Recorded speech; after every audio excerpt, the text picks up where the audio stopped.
What would you do if the empire you built turned its back on you in a single, humiliating moment? Amara Cole stood outside the gleaming doors of the Paragon Hotel, her heart pounding like a war drum. At 42, she was the founder and CEO of Cole Enterprises, a hospitality empire she'd clawed her way to build from nothing. Her dark eyes, usually warm and commanding, now burned with a quiet rage. Just minutes ago, her own staff people she'd hired, trained, and trusted had escorted her out of her flagship hotel like a common trespasser. The reason? A new front desk clerk, emboldened by prejudice and ignorance, had refused to believe a black woman in a tailored blazer could be the owner. "You don't look like a CEO," the clerk had sneered, and the manager, instead of correcting her, had backed her up. The lobby, filled with guests, had watched in silence as security ushered Amara out into the drizzling Chicago evening. Her breath came in sharp bursts as she stood on the wet sidewalk, the city's hum fading into a dull roar. She could still hear the manager's condescending tone. "Ma'am, we need you to leave, or we'll call the police." The humiliation stung, but it was the betrayal that cut deeper. These were her people, her team. She'd spent years fostering a culture of respect, of excellence. Yet, in one moment, they'd reduced her to a stranger in her own house. Amara's phone buzzed in her pocket. It was Marcus, her COO and oldest friend, his voice tight with concern. "Amara, what the hell happened? I just got a call from the night auditor saying you were kicked out." "They didn't even ask for my ID, Marcus," she said, her voice low but trembling. "They just assumed." Marcus cursed under his breath. "I'm on my way. Stay put." But Amara wasn't one to wait. She straightened, her heels clicking against the pavement as she paced. The rain clung to her skin, but she barely noticed. Her mind was racing, piecing together a plan.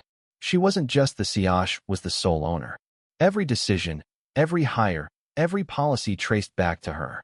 And if her staff thought they could disrespect her like this, they were about to learn a hard lesson. As she waited, a young woman approached, hesitating. She was in her 20s, with a Paragon Hotel badge pinned to her uniform. Her name tag read Lila. Unlike the others, her eyes held no judgment, only unease. "Ms. Cole?" she whispered, glancing nervously at the hotel entrance. "I saw what happened. I'm so sorry. I tried to say something, but they wouldn't listen." Amara's gaze softened, but only slightly. "Why didn't you try harder, Lila?" Lila's shoulders slumped. "I'm just a housekeeper. They don't listen to me. But I know who you are.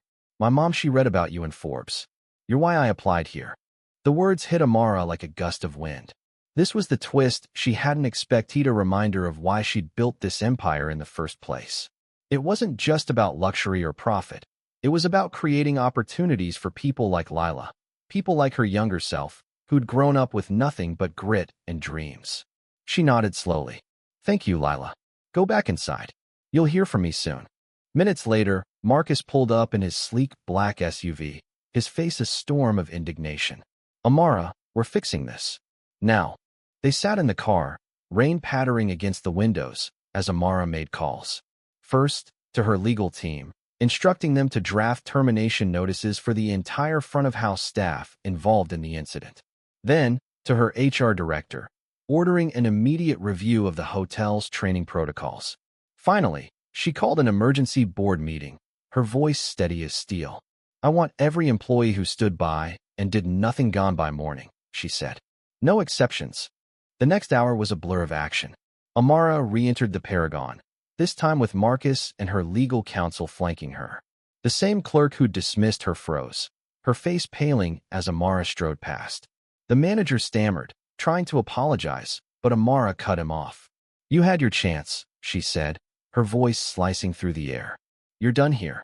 By 9 p.m., the terminations were complete. 22 employees, from the clerk to the head of security, were escorted out, their badges confiscated. The lobby, once buzzing with guests, now held a stunned silence. Amara stood at the center, addressing the remaining staff. "This hotel stands for excellence, respect, and integrity," she said. "Tonight, you failed me. But more importantly, you failed yourselves. We start fresh tomorrow." As she spoke, she caught Lila's eye in the crowd. The young woman stood taller, a spark of hope in her gaze. Amara made a mental note to promote her. This wasn't just about punishment, it was about rebuilding, about proving that no one, not even her own staff, could tear down what she'd built. The next morning, news of the firings spread like wildfire. Social media buzzed with speculation, some praising Amara's decisiveness, others questioning her ruthlessness. But she didn't care. She'd sent a message. Disrespect would not be tolerated, not in her house. As she sat in her office, overlooking the Chicago skyline, Amara felt a weight lift. The Paragon wasn't just a hotel, it was her legacy, and she'd fight to protect it, no matter the cost. Yindi,